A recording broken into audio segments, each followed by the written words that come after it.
Qadrli do'stlar, keling. Bugungi davramizga, bugungi konsertimizga, bugungi taqdirlashimizga tashrif buyurgan yurtdoshlarimizni uzoq kuttirmaymiz.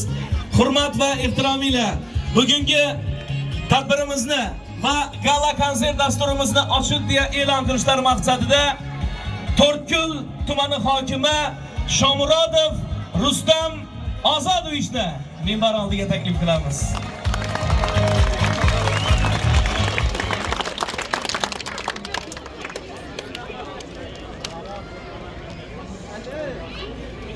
Assalomu alaykum aziz yoshlar, hurmatli futbol ishqibozlari.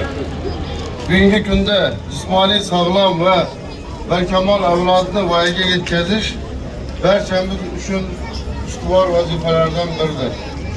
Davlatimiz rahbari tomonidan sport ta'limi tizimini tubdan takomillashtirish, ommaviy sportni yanada rivojlantirish, aholining barcha qatlamlari o'rtasida jismoniy tarbiya va sport tadbirlarini tizimli tashkil etish ishlariga katta e'tibor qaratilmoqda. Yaqinda O'zbekiston U23 terma jamoasi tarixda ilk bor olimpiada yo'llanmasini qo'lga kiritganligi yurtimizda futbolni rivojlantirish yangi bosqichga olib chiqilganining isbotidir.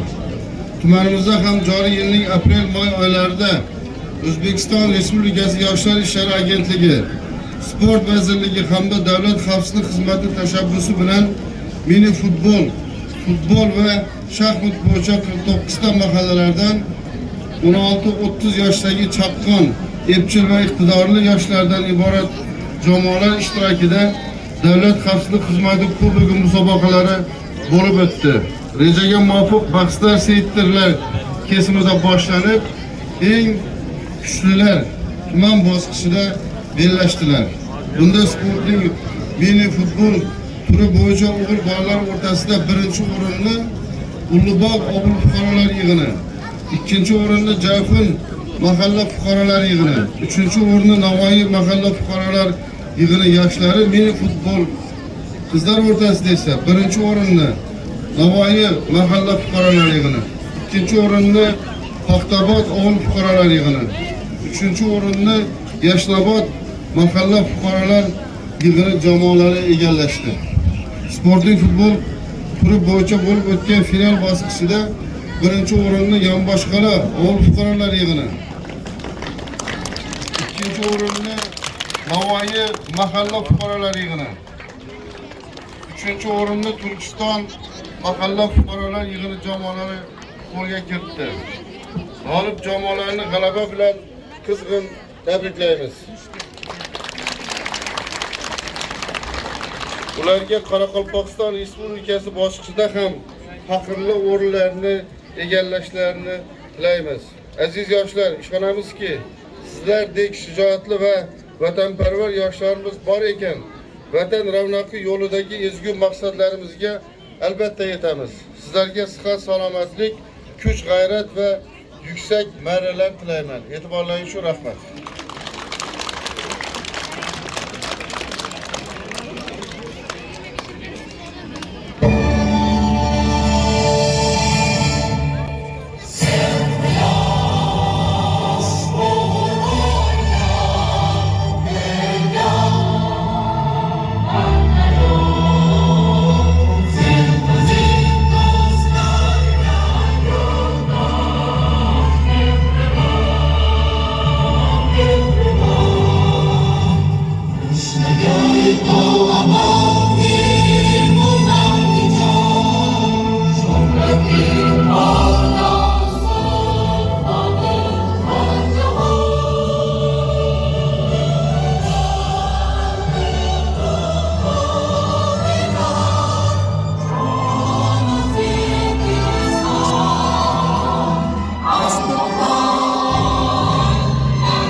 Yaşasın O'zbekiston va Qoraqalpog'iston!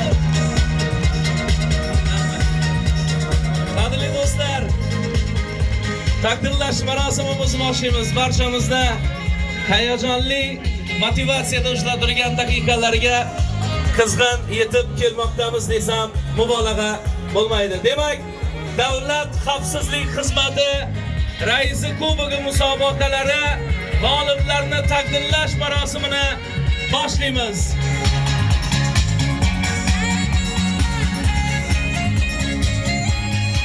Sportning para shaxmat sport turi bo'yicha tumanimiz g'oliblari faxrli 3-o'rinni Yusupov Hamdambek Davronbek o'g'li egalladilar.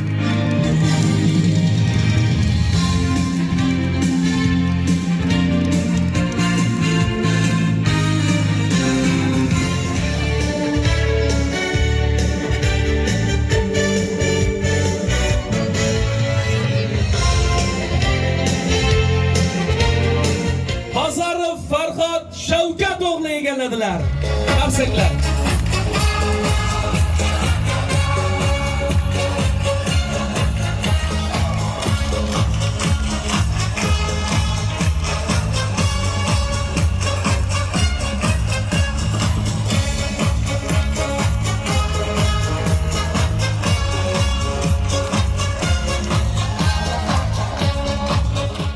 Yo'ldashev Mansurbek Turaxon o'g'li.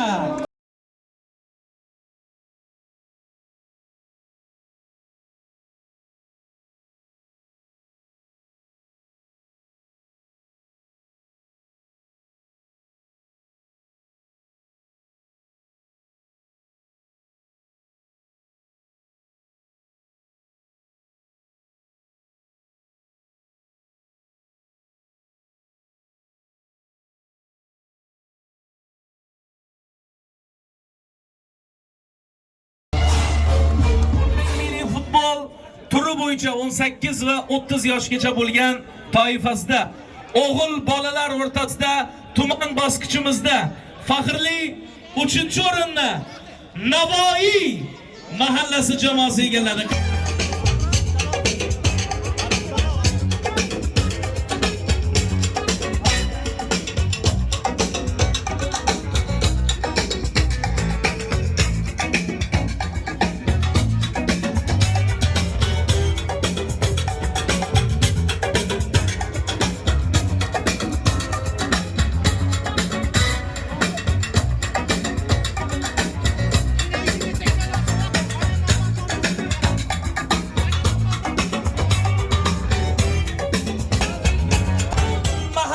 Fuqarolar yig'ini jamoasi Jayxun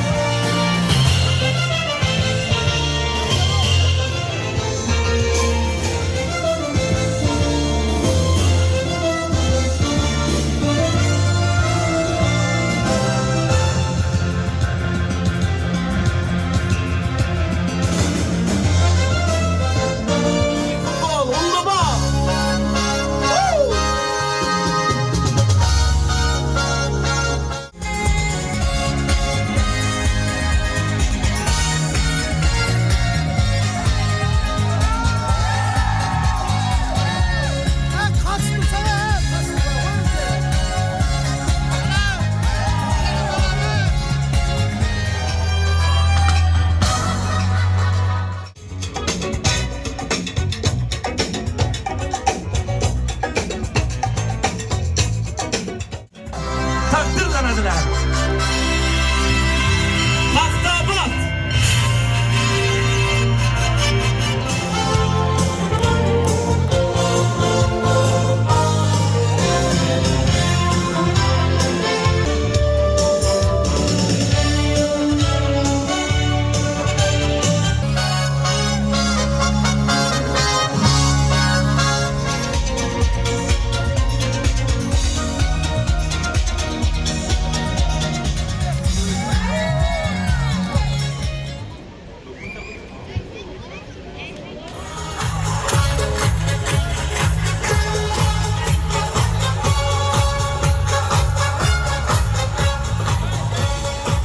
Biz esa davom etamiz, qadrli do'stlar. Sportning futbol turi bo'yicha 18 dan 30 yosh toifasidagi o'g'il bolalar o'rtasidagi g'olib va sovrindorlarni aniqlaymiz.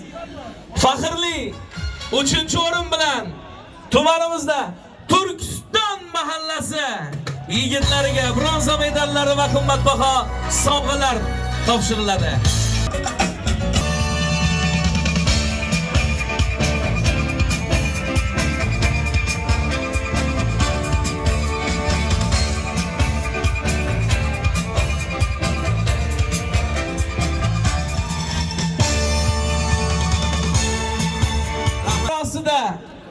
Tumanimiz chempionlari, kashfiyotlari Yonboshqala mahalla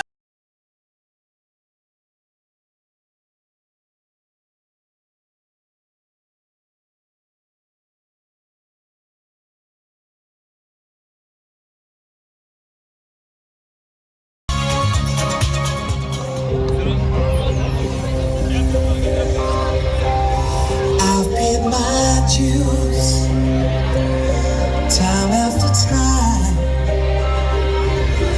I've done my sentence.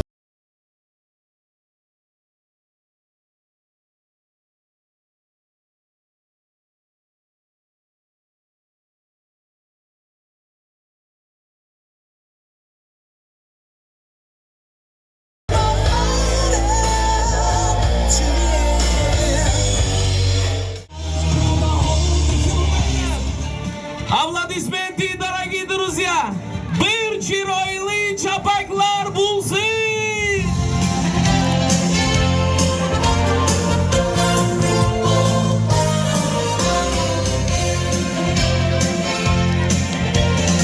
Katta rahmat. Kayfiyatli kayfiyat. Zo'rmi? Kaç o'rin oldinglar? Qani? Voy, молодец. Birinchi o'rin. Endi sizlar nov chempion bo'lish niyat, tushunadinglar? Qoraqalpoq va O'zbekiston. Молодец. Qaysi ofislarniki? Yonboshqala. Молодец. Bizi kayfiyatda so'rmaxir.